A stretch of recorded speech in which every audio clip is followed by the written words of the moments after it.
Hi, everybody who are watching on NewsChannel5.com and Roku. So good to have you with us on this Thursday afternoon.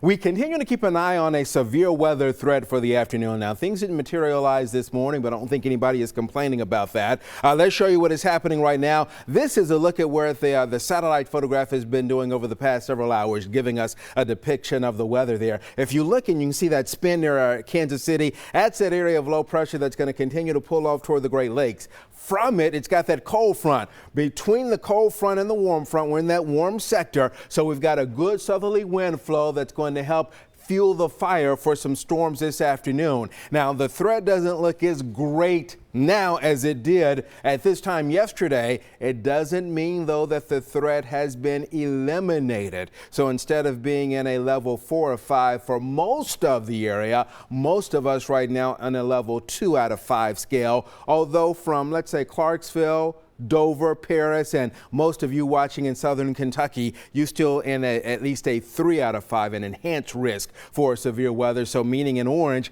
it's a 30% chance of severe weather within a 25-mile radius of your home, and that drops down to 15% for those shades in yellow.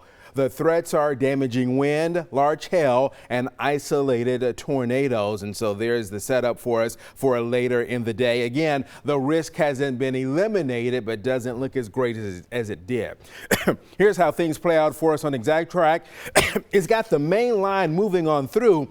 Ahead of that main line, though, we could see still some supercells develop. So that's one of our big concerns going into the afternoon. And then overnight, that's going to gradually pull on out of the Mid-South. Could be a few leftover showers tomorrow morning. So temperatures warming up to around the 80-degree mark. We get a mix of sun and clouds, and again, we don't want to see a whole lot of sunshine because that could destabilize things for us just a bit this afternoon. Around 80 today, 53 tonight, tomorrow 65. Weekend looks good, and then a rain chance is back in here for early next week.